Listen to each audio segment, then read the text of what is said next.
প্রিয় শিক্ষার্থীবৃন্দ, আশা করি তোমরা অনেক ভালো আছো। আজকের এই টপিকটি পঞ্চম শ্রেণীর জন্য বিশেষ করে অন্যান্য ক্লাসের জন্যও কাজে লাগবে। আমরা দেখতে পাচ্ছি পঞ্চম শ্রেণীতে চতুর্ভুজ থেকে মূলত শুরু হয়েছে। চতুর্ভুজের সংজ্ঞা এবং বৈশিষ্ট্যগুলো সম্পর্কে আগে আমরা জেনে নিই। চতুর্ভুজ আমি তোমাদের জন্য একটু লিখে রেখেছি। চতুর্ভুজ হলো চারটি বাহু দ্বারা আবদ্ধ চিত্রকে চতুর্ভুজ বলে। তার মানে চারটা বাহু থাকবে এবং চিত্রটা আবদ্ধ হইতে হবে, তাহলে এইটা চতুর্ভুজ। এটা কিন্তু চতুর্ভুজ হবে না, কারণ এই যে জায়গাটুকু আবদ্ধ হয়নি। তাই চতুর্ভুজ আঁকার সময় খুব সাবধান। তো একটু অবশ্যই যে কোনো চিত্রের নিচে লিখতে হবে এই কথাটা, যে চিত্রে ABCD যদি তুমি লেখো তাহলে ABCD বলবা, অন্য কিছু লেখলে অন্য কিছু বলবা। আর ABCD বসানোর নিয়ম হলো ABCD অথবা ABCD, এইভাবে হয় ডান দিক থেকে ঘুরে আসবা, হ্যাঁ বাম দিক থেকে ঘুরে যাবা। এটা খেয়াল করতে হবে। বৈশিষ্ট্যগুলো কি? চতুর্ভুজের চারটি বাহু থাকে, চতুর্ভুজের চারটি কোণ থাকে, চতুর্ভুজের চারটি শীর্ষবিন্দু থাকে। তো এই ক্ষেত্রে শীর্ষবিন্দুটার সংজ্ঞাটাও বলে দিই। যে বিন্দুতে দুইটি বাহু মিলিত হয় তাকে শীর্ষবিন্দু বলে। আর চতুর্ভুজের চার কোণের সমষ্টি 4 সমকোণ বা 360 ডিগ্রি। এই বৈশিষ্ট্যগুলো তোমাদের পরীক্ষায় সাধারণত সংজ্ঞাচিত্র, বৈশিষ্ট্য এবং একটা অঙ্কন, মানে কিভাবে আঁকতে হয়, কিভাবে এঁকেছো, সেই বিষয়টা পরীক্ষায় আসে। তাই আমি তোমাদের পরীক্ষায় যেভাবে প্রশ্নগুলো আসবে সে অনুযায়ী আমি টপিকগুলো আলোচনা করছি। আজকে আমি সবগুলো টপিকের মধ্যে, তোমাদের বইয়ের মধ্যে 6টা টপিক রয়েছে: চতুর্ভুজ, আয়ত, বর্গ, সামান্তরিক, রম্বস এবং ট্রাপিজিয়াম। এবার দেখব আমরা আয়ত। যে চতুর্ভুজের বিপরীত বাহুগুলো সমান এবং প্রতিটি কোণ সমকোণ তাকে আয়ত বলে। চিত্রে ABCD একটি আয়ত। এই ক্ষেত্রে আমি একটু তোমাদের বলি যে এই কোণটার নাম কি হবে? ABC। যে কোণটা বলবো আমরা সেই কোণটা মাঝখানে থাকবে। এটা নিয়ম হলো এরকম ABC। আমি তোমাদের এইগুলো পড়ানোর পাশাপাশি একটু রিলেটেড যা আছে সবগুলোই আমি বলে দিচ্ছি। এই কোণটার নাম কি হবে? তাহলে C থাকবে মাঝখানে, তার আগে থাকবে B, তারপরে থাকবে D, অর্থাৎ এরকম হবে BCD কোণ। অনেকেই কোণগুলো নির্ণয় করতে পারে না, তাই এটি শিখিয়ে দিলাম। এবার দেখো আয়তের বৈশিষ্ট্য কি। প্রথম দুইটা বৈশিষ্ট্য আমরা একেবারেই চতুর্ভুজের বৈশিষ্ট্যের মতোই রেখেছি। আয়তের 4টি বাহু থাকে, আয়তের 4টি কোণ থাকে, আয়তের প্রতিটি কোণ সমকোণ, বিপরীত বাহুগুলো সমান, সংজ্ঞা থেকে পেয়েছি। আর আয়তের 4 কোণের সমষ্টি 4 সমকোণ বা 360 ডিগ্রি। যেহেতু আয়ত একটি চতুর্ভুজ, তাই আমরা এই কথাটা, এই 3টা জিনিস সবগুলোতেই কমন হিসেবে দিতে পারি।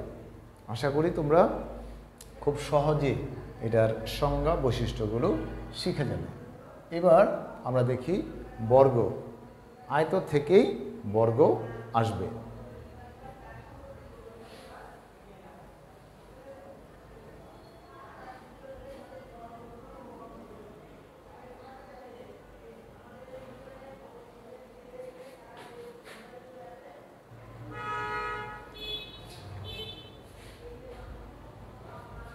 একটু লক্ষ্য করো, যে আয়তের প্রতিটি বাহু সমান তাকে বর্গ বলে। এর ভিতরেই কিন্তু রয়েছে, আমরা বর্গের আরও সংজ্ঞা জানি, যে চতুর্ভুজের প্রতিটি বাহু সমান এবং প্রতিটি কোণ সমকোণ তাকে বর্গ বলে।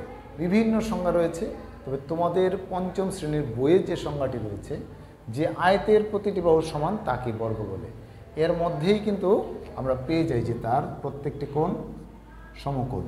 সমকোণের সাইনটা কিন্তু এরকম হবে, খেয়াল রাখবা। তাহলে বর্গের বৈশিষ্ট্যগুলো কি পাচ্ছি? সেই প্রথম দুইটা বৈশিষ্ট্য আমরা কমন রাখছি। বর্গের 4টি বাহু থাকে, বর্গের 4টি কোণ থাকে, বর্গের প্রতিটি কোণ সমকোণ, বর্গের প্রতিটি বাহু সমান। আমরা বলে আসছি সংজ্ঞাতে, এখানে বর্গ হবে বর্গের 4 কোণের সমষ্টি 4 সমকোণ বা 360 ডিগ্রি। তোমরা যদি এই প্রসেসে এগুলো মনে রাখার চেষ্টা করো। আশা করি খুব সহজে মনে রাখতে পারবে এবং খুব সহজে বুঝে যাবে, কারণ আমরা এইগুলো কমন রেখেছি আর মাঝখানে দুইটা করে তার বৈশিষ্ট্য একটু পরিবর্তন এনেছি।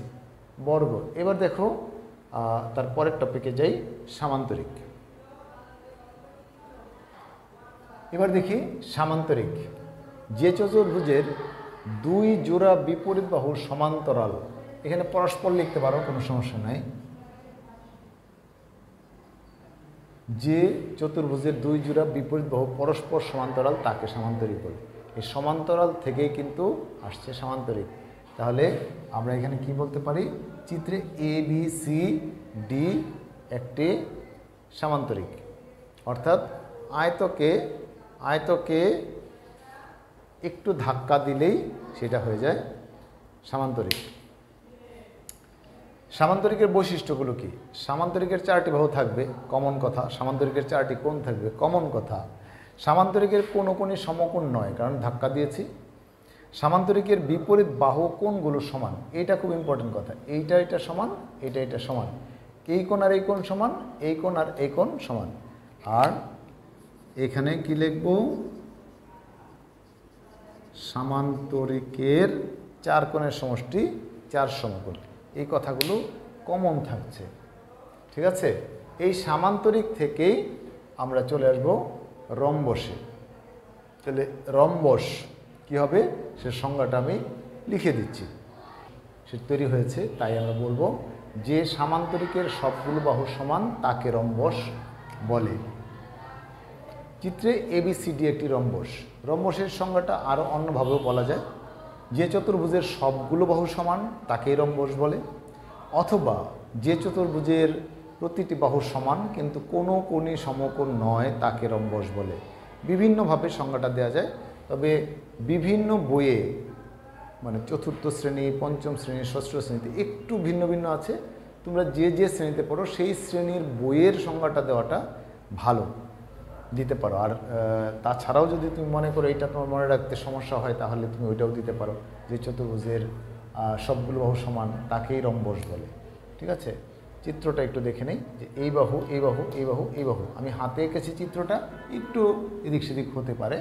তো এটা হলো রম্বস, ABCD একটি রম্বস।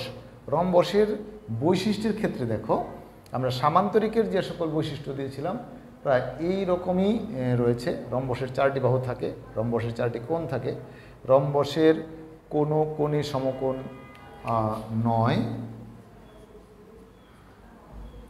রম্বসের বাহুগুলো সমান। এইখানে আবার আগেরটাই রয়ে গেল, রম্বসের 4 কোণের সমষ্টি 4 সমকোণ বা 360 ডিগ্রি। দেখো আমরা এইটা এবং এইটা একেবারেই কমন রেখেছি যাতে তোমরা খুব সহজে বুঝতে পারো এবং মনে রাখতে পারো। আরেকটি রয়েছে ট্রাপিজিয়াম। ট্রাপিজিয়ামটা একটু দেখে নিই। এবার দেখি ট্রাপিজিয়াম। যে চতুর্ভুজের এক জোড়া বিপরীত বাহু সমান্তরাল তাকে ট্রাপিজিয়াম বলে। সামান্তরিকে ছিল কি 2 জোড়া বিপরীত বাহু, ট্রাপিজিয়ামে 1 জোড়া। দেখো এইটা এবং এইটা সমান্তরাল, এই দুইটা কিন্তু সমান্তরাল না। ট্রাপিজিয়ামের বিভিন্ন চিত্র হতে পারে,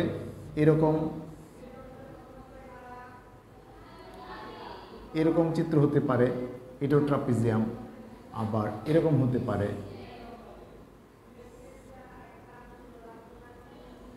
এটাও ট্রাপিজিয়াম। ট্রাপিজিয়ামের বিভিন্ন রকমের চিত্র হতে পারে, কিন্তু শুধু খেয়াল রাখতে হবে যে 1 জোড়া বিপরীত বাহু সমান্তরাল হলেই হলো। তুমি চিত্র যেভাবে আঁকো না কেন, সেটা হলো ট্রাপিজিয়াম। তো ট্রাপিজিয়ামের বৈশিষ্ট্যগুলো একটু দেখি। প্রথমটা কমন, ট্রাপিজিয়ামের 4টি বাহু থাকবে। 2 নম্বর, ট্রাপিজিয়ামের 4টি কোণ থাকবে কমন। 3, ট্রাপিজিয়ামের 1 জোড়া বিপরীত বাহু সমান্তরাল, এই যে এটা সমান্তরাল। ট্রাপিজিয়ামের 1 জোড়া বিপরীত বাহু তির্যক, তুমি যেভাবেই আঁকো না কেন, এইখানে যেমন ছিল এইটা, এটা কিন্তু তির্যক। ট্রাপিজিয়ামের 4 কোণের সমষ্টি 4 সমকোণ বা 360 ডিগ্রি। আশা করি তোমরা এই ক্লাসটি বুঝতে পেরেছো এবং পঞ্চম শ্রেণীর জ্যামিতি বিষয়ে যতগুলো টপিক ছিল সেই টপিকগুলো সবগুলো আলোচনা করলাম। তোমাদের জ্যামিতিতে দুই রকমের প্রশ্ন আসবে, একটা হলো চিত্র সংজ্ঞা এবং বৈশিষ্ট্য, আরেকটি আসবে অঙ্কন। তাই এটা হলো আমাদের প্রথম পার্ট, প্রথম পর্ব, যে সংজ্ঞা এবং চিত্র বৈশিষ্ট্য দিয়েছে। যদি কোথাও বুঝতে সমস্যা হয় তাহলে তোমরা অবশ্যই এটাকে আরেকবার একটু রিওয়াইন্ড করে দেখে নেবে।